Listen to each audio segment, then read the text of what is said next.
Shri Thiruvanchoor Radhakrishnan, E P Jayarajan ആ പുസ്തകം നിഷേധിച്ചുവെങ്കിലും പുറത്തു വന്നിരിക്കുന്ന ഉള്ളടക്കത്തിലെ ഭാഗങ്ങൾ വളരെ ഗുരുതരമാണ്. DC ബുക്സ് ഇങ്ങനെയൊരു പുസ്തകം പ്രസിദ്ധീകരിക്കുന്നുവെന്ന് 12 മണിക്കൂർ മുമ്പ് പരസ്യപ്പെടുത്തിയിരുന്നു. പക്ഷെ അന്ന് അപ്പോൾ ഇ പി ജയരാജൻ അത് നിഷേധിച്ചിരുന്നില്ല. പക്ഷെ ഉള്ളടക്കം പുറത്തു വരുമ്പോൾ രണ്ടാം പിണറായി സർക്കാർ ദുർബലമായിരുന്നുവെന്നും ഇതിൽ പി സരിൻ മറുകണ്ഠം ചാടിയ സ്ഥാനാർത്ഥിയാണെന്നും അടക്കം ഒരുപാട് ഗുരുതരമായിട്ടുള്ള കാര്യങ്ങളാണ് അതിൽ ഉൾപ്പെടുത്തിയിരിക്കുന്നത്. എങ്ങനെയാണ് നിങ്ങളത് കാണുന്നത്? ഈ ഉള്ളടക്കം ഇ പി ജയരാജൻ്റെതല്ലെന്ന് ഇ പി ജയരാജൻ നിഷേധിക്കുമ്പോൾ കോൺഗ്രസ് അതിനെ എങ്ങനെയാണ് കാണുന്നത്? തിരുവഞ്ചൂർ രാധാകൃഷ്ണൻ.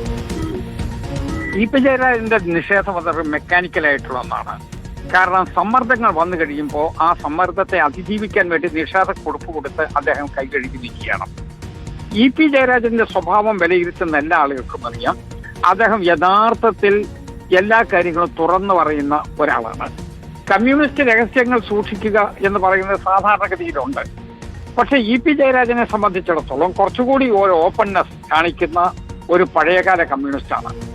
അദ്ദേഹത്തിന് കമ്മ്യൂണിസ്റ്റ് ക്വാളിറ്റീസ് പലതും ഉണ്ട് എന്നുള്ള സത്യവും നിലനിൽക്കുകയാണ്. അതുകൊണ്ട് ഇ പി ജയരാജൻ അദ്ദേഹത്തിന്റെ ആത്മകഥയിൽ പറഞ്ഞിട്ടുള്ളത് പോലെ എനിക്ക് നിശ്ചയമായിട്ട് അദ്ദേഹത്തിനുണ്ടായ ദുരനുഭവങ്ങളുടെ അടിസ്ഥാനത്തിലുള്ള വിലയിരുത്തലാണ്. ഈ പുസ്തകം മാത്രം വെച്ചല്ല നമ്മൾ വിലയിരുത്തേണ്ടത്. ഈ പുസ്തകത്തിന് മുമ്പ് തന്നെ അദ്ദേഹത്തിന്റെ അഭിപ്രായ പ്രകടനങ്ങൾ വന്നിട്ടുണ്ട്.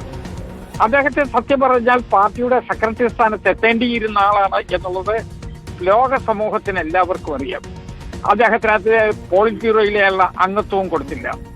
അദ്ദേഹം 20-25 കൊല്ലക്കാലത്തിന് മുമ്പ് എവിടെ നിൽക്കുന്നോ അവിടെ തന്നെ ഇപ്പോഴും നിൽക്കുകയാണ്.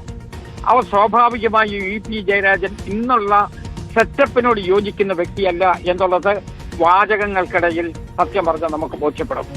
അതുകൊണ്ട് ഇ പി ജയരാജന്റെ ആത്മകഥയിൽ പറഞ്ഞിട്ടുള്ളത് അത് അദ്ദേഹത്തിന്റെ ഹൃദയത്തിലുള്ള കാര്യങ്ങളാണ്.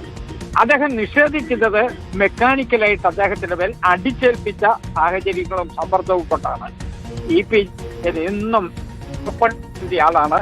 തുറന്ന് പറയുന്നതിന് മടിയില്ലാത്ത ഒരു ക്വാളിറ്റി.